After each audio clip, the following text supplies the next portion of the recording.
தமிழ் உறவுகளுக்கு வணக்கம். இன்றைக்கி தமிழ்நாட்டில் 4 முதலமைச்சர் வேட்பாளர்கள் இருக்கிறாங்க. எடப்பாடி பழனிசாமி அவர்கள், ஸ்டாலின் அவர்கள், விஜய் அவர்கள், சீமான் அவர்கள்.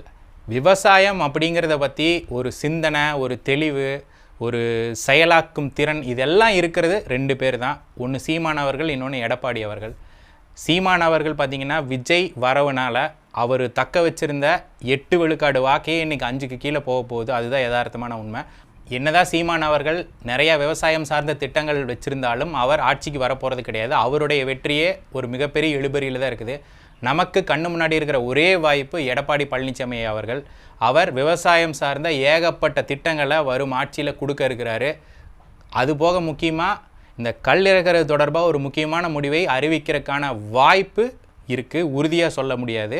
விவசாயம் சார்ந்த துணை தொழில்கள், உதாரணத்துக்கு ஆடு வளர்த்தல், மாடு வளர்த்தல், கோழி வளர்த்தல், இது எல்லாத்துக்கும் மறுபடியும் ஜெயலலிதாமா ஒரு காலத்தில் கொடுத்தாங்க இல்லைங்களா, இலவசமாக ஆடு கோழி இதெல்லாம் வளர்த்துறதுக்கு விவசாயிகளுக்கு. அது மாதிரி ஒரு திட்டத்தை மீண்டும் அவிநாசி அத்திக்கடவு திட்டத்தில் நிறையா குளங்கள் விடுபட்டுருச்சு. அதுபோக இன்னும் கூடுதலான குளங்கள் எல்லாம் சேர்த்துருக்காங்க. அதையெல்லாம் இந்த ஆட்சி காலத்தில் அவர் நிறைவேற்றி கொடுக்க போகிறாரு.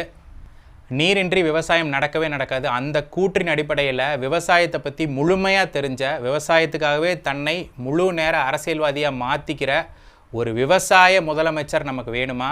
இல்லை திரைப்பட நடிகர் விஜய்க்கு சத்தியமாக விவசாயத்தை பற்றி எதுவுமே தெரியாது. நம்ம முதலமைச்சர் ஸ்டாலின் அவர்களுக்கு எதை பற்றியுமே தெரியாது. சிந்திச்சு பாருங்கள். விவசாயியான எடப்பாடி அவர்களுக்கு விவசாய பெருங்குடி மக்கள் வாக்களித்து அவரை மீண்டும் ஆட்சி கட்டில் அமர வைங்க. திமுக விவசாயிகளுக்கு செஞ்ச மிகப்பெரிய துரோகம் இந்திய வரலாறுலேயே விவசாயிகள் மேலே போடப்பட்ட குண்டர் சட்டம். அமைதியாக அறவழியில் போராடிட்டு இருக்கிற விவசாயிகள் மேலே குண்டர் சட்டம் போடுற மாதிரி ஒரு மிகப்பெரிய பித்தலாட்டம், ஏமாற்று வேலை உலகத்திலே கிடையாது. அதையும் செஞ்சாங்க திமுக அரசாங்கம். இப்படிப்பட்ட திமுக அரசாங்கத்துக்கு விவசாய பெருங்குடி மக்களை நீங்கள் மீண்டும் வாக்களிக்க போகிறீங்களா?